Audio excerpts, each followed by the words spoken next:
OJ in the morning. Yes, that's right, on 2RRR 88.5 FM, 31 minutes past 8. Now, joining us in the studio... Just when you thought, like, wow, we've just used up all our quotas of people coming in on the show. We've had Shalish, we've had Genevieve Bailey, independent filmmaker. We've now got Marty Bright joining us in the studio, local comedian. Live in the Sydney. flesh. Thanks for coming in and joining us, Marty. You're welcome. All right, so you're a comedian, right? I am. You I are. So how did you get into comedy? Well, I've always liked comedy, and then my mum paid a couple of $100 for me to do some weekend workship. Inverted commas for those of you that can't Get you see out of my the hands. house. Get you out of the house.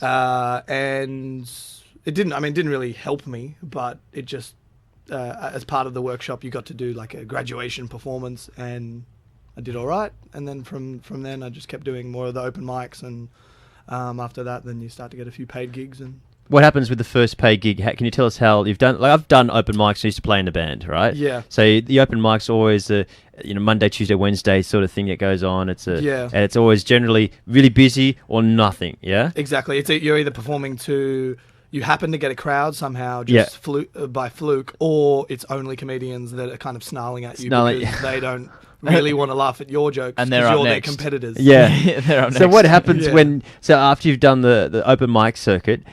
Talk us through this sort of stage where you sort of like transition from open mic, monkey, to being, saying I am a comedian because I actually get hired for a gig. Yeah, it's a thin line between someone who, I don't like the term open micer personally, because I think it's very segregative. Yep.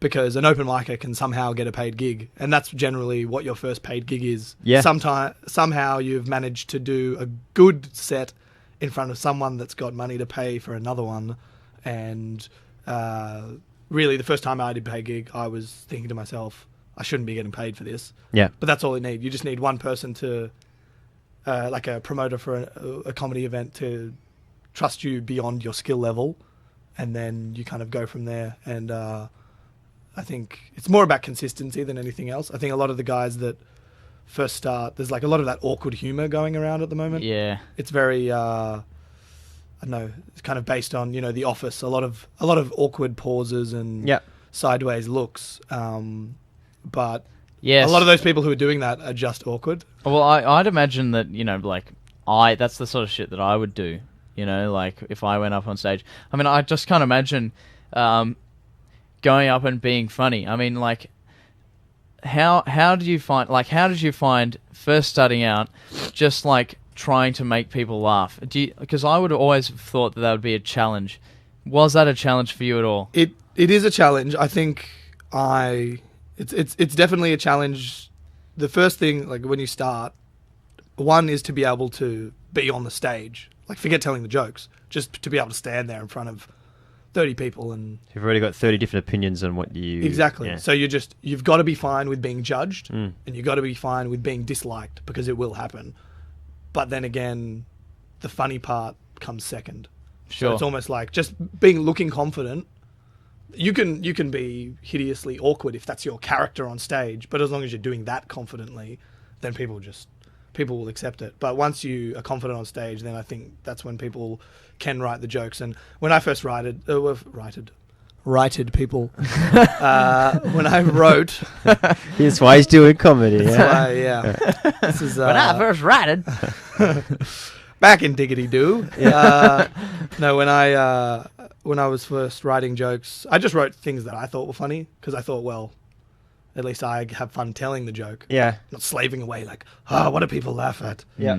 I remember my first set I was talking about not being able to drive because I was on my L's when I first started, talking about having possums in my roof. Oh, those things. Yeah. It was kind of like stories, but I thought they were relatively amusing. Relatable. Yeah. Well, that's good, because I find the best comedians are ones that are able to relate to their audience. Yeah. So you're talking about writing comedy. Talk us through, where you get your inspiration from. Obviously, you've got your sort of your the things that happen to you. Yeah. But I mean, how do you think of them? How do you remember them? Do you have any sort of and what how do you get into your zone? I think it's interesting. The way that I find that I write my best material is to essentially starve myself of sleep, and then just as I'm about to be too tired to stand it, filter, splash water on my face, yeah.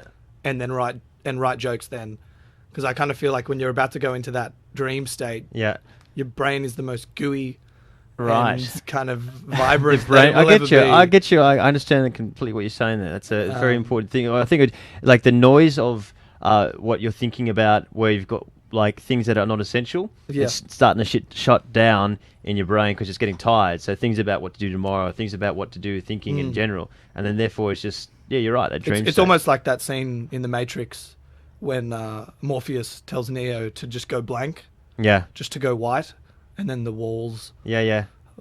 I'm doing hand gestures here, people. It doesn't really work, but the walls go. The walls fly past him. Walls of knowledge, walls of jokes fly past Neo. Yeah, and you just pick one up. And that is how Keanu Reeves is now the #1 stand-up comedian in the world. That's right. Quite easily, if not top 5. Yeah, for top sure. 5. For Keanu. Sure. He's a funny to look at guy.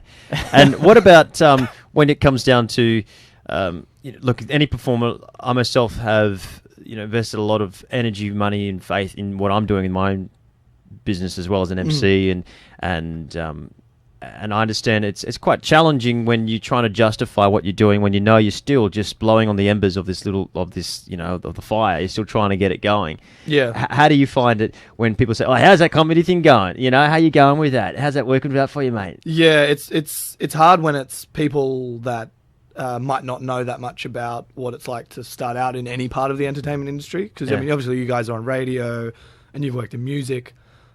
So, excuse me. So I think it's optimism with realism. Yeah. I think that's really the only way that you ever move anywhere. If you're too optimistic, you're deluded.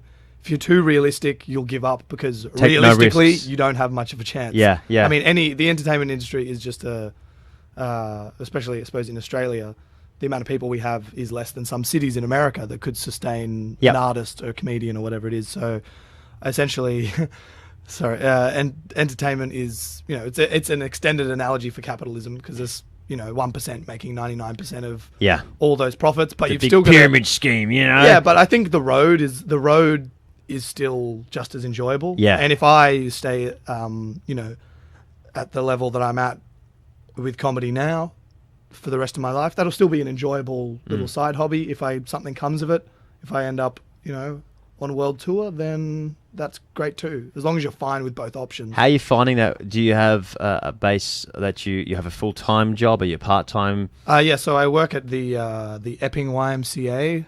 No, just plugs here. Yes, the yes. Epping YMCA.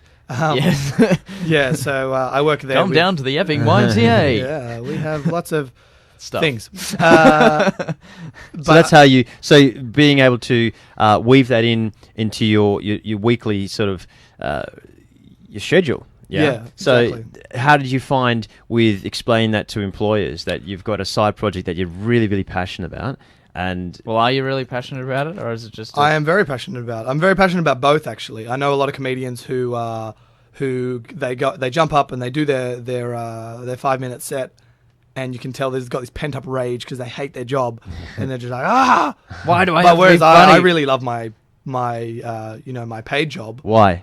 Well, because I work with kids, so it's every day is different, regardless of if I'm teaching yesterday I taught kinder soccer, so that's soccer to 3 and 5-year-olds. Is there a surprise in there as well? There is no surprise. The surprise is that.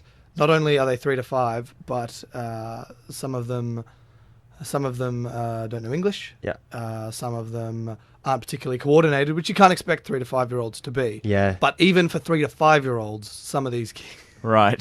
Hope none of the mothers are listening. You're all great kids.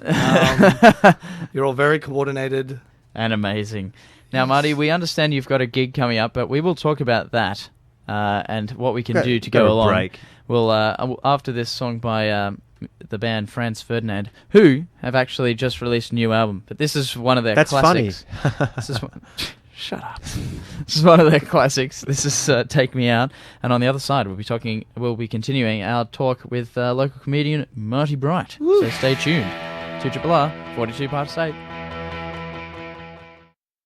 88.5 FM. You're listening to Tuesday's Big Breakfast Show with Oscar and Jez. It's us. Joined in the studio by Marty Bright. Hello, Big Breakfast. Hi. Hey. Big breakfast. This is a big breakfast. We got Nick. Nick. He's like his seat's taken by Marty, right? So